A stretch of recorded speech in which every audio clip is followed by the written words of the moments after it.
Ever walk into your bathroom and hear that faint hissing sound coming from the toilet? You know the one. That slow, steady trickle that never seems to stop, no matter how many times you jiggle the handle. A running toilet can waste up to 200 gallons of water a day, and that adds up to real money on your water bill fast.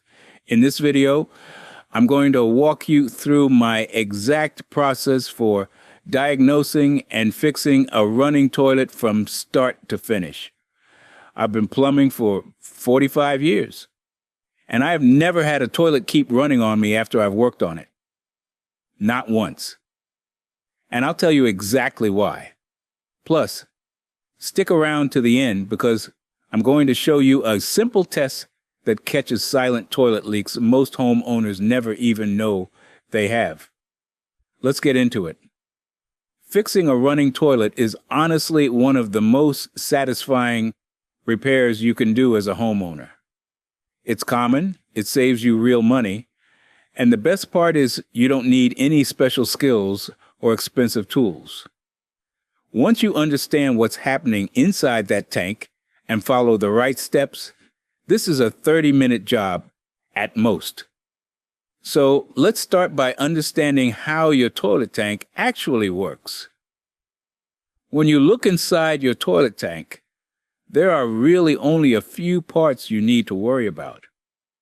First, you've got the fill valve. That's the tall piece on the left side of the tank, and its whole job is to let fresh water into the tank after you flush. Connected to the fill valve is a float, and the float rises with the water level and tells the fill valve when to shut off. Then on the bottom of the tank, right in the center, you've got the flush valve. That's the big opening where water rushes down into the bowl when you flush. Sitting right on top of that flush valve is the flapper. The flapper is basically a rubber seal that lifts up when you push the handle and then drops back down to seal the tank so it can fill up again. And finally, you've got the overflow tube, which is that open pipe sticking up in the middle. If the water ever gets too high, it spills into that tube and drains into the bowl so your tank doesn't overflow onto the floor. Now, when your toilet is running, it almost always comes down to one of two things. Either the flapper isn't sealing properly and water is leaking down into the bowl, or the fill valve isn't shutting off when it should. That's it. So let's figure out which one you're dealing with. First things first, shut off the water. Look behind and below your toilet and you'll see a small valve coming out of the wall with a supply line running up to the bottom of the tank. That's your angle stop. If you've got a newer quarter turn valve, just turn the handle 90 degrees until it stops. If you've got an older multi-turn gate valve, turn it clockwise until it's fully closed. Now here's something I always do before I go any further. After you shut that valve off, flush the toilet once. If the tank doesn't refill, you know the water is truly off. If it does start filling back up, your angle stop isn't holding, and you'll need to deal with that first before you do anything else. Trust me, the last thing you want is to disconnect a supply line thinking the water is off and end up with water spraying all over your bathroom floor. I've seen it happen more times than I can count. Once you've confirmed the water is off, lay a towel down on the floor underneath the supply line connection. Then carefully lift the tank lid off and set it somewhere safe and flat, like on a folded towel on the floor. That lid is porcelain, and it will crack or shatter if you drop it. Replacements are expensive and sometimes impossible to find for older toilets. Now, let's figure out whether your problem is the flapper or the fill valve. Here's a simple trick I've used for decades. After you flush the toilet with the water off and the tank drains down, look inside the tank and listen. If you still hear or see water trickling down through the flush valve opening at the bottom, your flapper is the problem. It's not making a good seal. But if the tank drained cleanly and everything is quiet, turn the water back on and watch what happens. Let the tank fill all the way up. If the water reaches the proper level and the fill valve shuts off and stays off, your flapper was the issue all along because it was slowly letting water leak into the bowl, which kept triggering the fill valve to top off the tank. However, if you turn the water on and the fill valve just keeps running and the water rises up to the overflow tube and starts pouring in, then your fill valve is the culprit. It's not recognizing when to stop. Sometimes, honestly, it's both. The flapper's worn and the fill valve is sticking. So I always inspect both while I'm in there. It takes an extra 5 minutes and saves you from having to come back and do this all over again next week. Let's start with the flapper, since that's the most common cause of a running toilet. Reach in and feel the underside of the flapper with your fingers. If it feels slimy, warped, or if you see cracks or hard spots, it needs to be replaced. A healthy flapper should feel smooth and flexible, and it should press down flat against the flush valve seat with a nice even seal all the way around. While you're at it, run your finger around the rim of the flush valve seat itself. That's the ring the flapper sits on. If you feel mineral buildup, rough spots, or any nicks, clean it up with a Scotch-Brite pad or a rag and some white vinegar. Even a brand new flapper won't seal properly against a rough or dirty seat. Now, to remove the old flapper, it usually just unclips from the 2 pegs on either side of the flush valve, and then you unhook the chain from the flush handle lever. When you buy your replacement, take the old one with you to the hardware store so you can match it. Not all flappers are universal. Different toilet brands use different sizes, and some use proprietary designs. If you can find the exact one made for your toilet model, that's always the best choice. Snap the new flapper onto those same pegs, hook the chain back to the handle lever, and make sure there's about a 1/2 inch of slack in the chain. Too much slack and the flapper won't lift high enough for a full flush. Too little slack and it won't sit flat, which means you're right back where you started with the leak. By the way, if you're finding this advice helpful, you should know it's just a small sample of what I've put into my new guide, The Ultimate Plumbing Playbook. It's packed with step-by-step instructions for hundreds of repairs that can save you thousands. To grab your copy, you can scan the QR code on the screen right now, or just use the first link in the description below. All right, let's continue. Now, if your diagnosis pointed to the fill valve, the first thing I always try is rebuilding it before replacing the whole unit. Most fill valves have a diaphragm assembly at the top that you can take apart, clean, and put right back. On a standard fill valve, there's a cap on top that you twist and lift to remove. Underneath that cap, you'll find the diaphragm, which is a small rubber disc, along with a tiny pin or screw. Pull that diaphragm out gently and take a good look at it. If it's torn or stiff, that's your problem, and you'll need a replacement diaphragm or a whole new fill valve.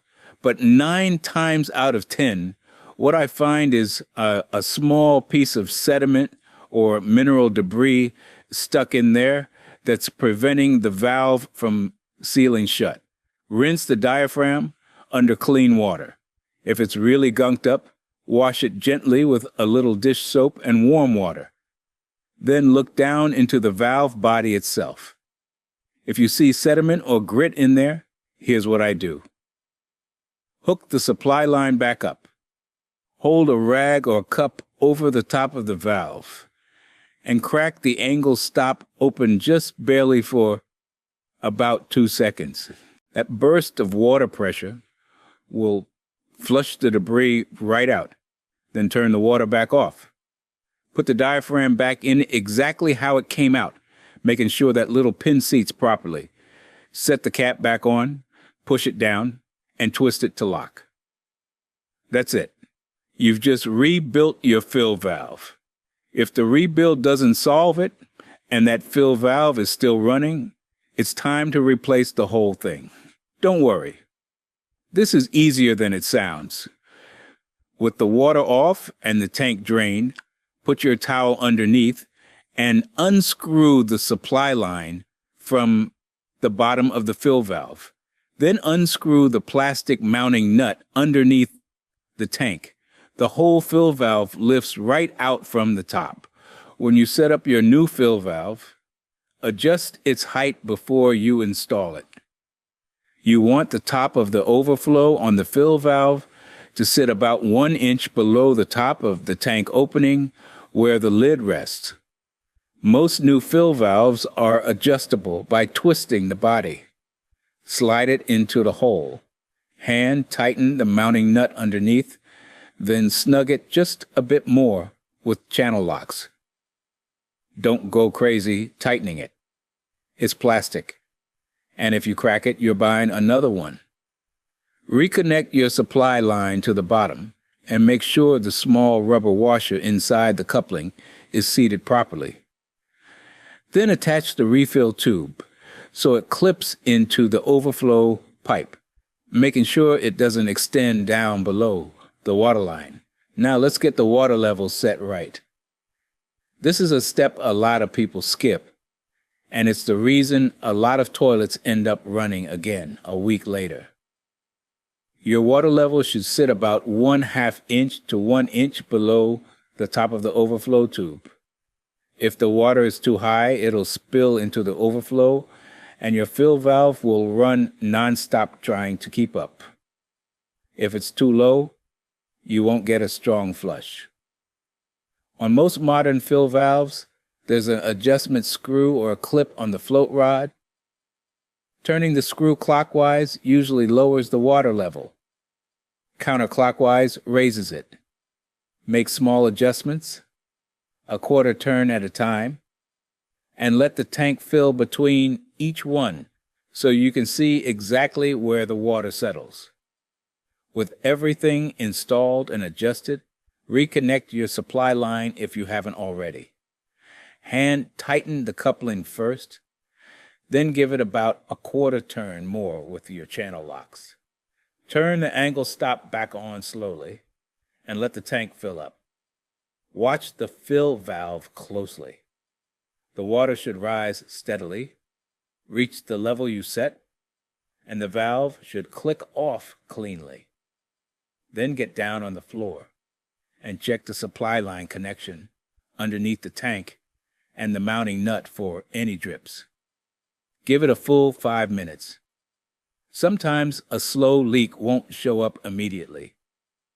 Once everything is dry and the tank is holding its level, without the fill valve kicking back on, put the lid back on carefully, and you're done. Let's talk about some common problems you might run into and how to handle them.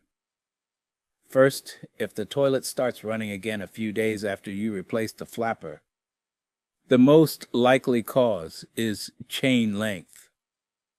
If the chain is snagging under the flapper or getting caught on something inside the tank, it'll hold the flapper open just enough to let water through. Adjust the chain so it has about a 1/2 inch of slack and trim any excess length with wire cutters so it can't get tangled. Second, if your brand new fill valve won't stop running, check the refill tube. if that little tube is pushed too far down into the overflow pipe. Below the water line, it creates a siphon effect that continuously drains the tank. The end of the refill tube should always clip to the top of the overflow pipe, above the water level. Third, if you hear a ghost flush where the toilet flushes by itself every few minutes, that's almost always a slow flapper leak. The tank silently loses water until the fill valve kicks on to refill it. Replace the flapper and clean the flush valve seat. Fourth, if the fill valve makes a loud vibrating or honking noise after you've worked on it, that usually means the diaphragm isn't seated correctly or there's still debris inside. Take it apart one more time, clean everything thoroughly, and reassemble it carefully, making sure that pin is fully seated. Fifth, if water is leaking from underneath the tank where it connects to the bowl, that's not a running toilet issue. That's a tank-to-bowl gasket problem. You'll need to remove the tank and replace that big rubber gasket between the tank and the bowl.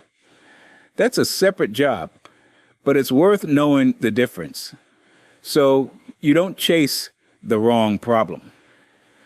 Now, for that bonus tip I promised you at the beginning.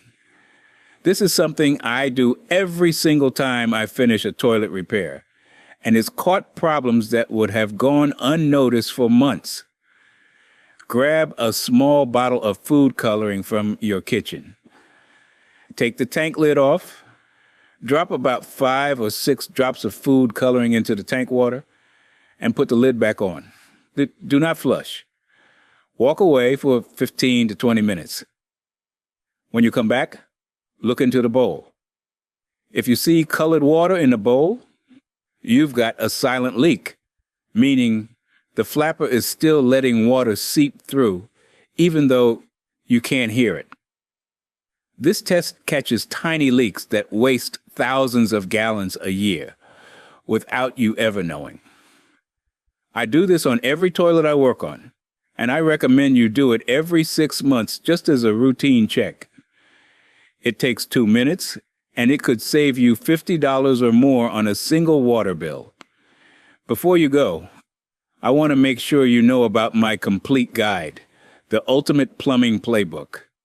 It goes way deeper than we can in a single video, with 85 pages covering everything from clearing any clog to replacing your own water heater. If you want to stop wasting money on simple fixes, this book is for you. Just scan the QR code on the screen or click the link in the description to get your copy. Thanks for watching. And if you haven't already, make sure you hit that subscribe button so you don't miss the next one.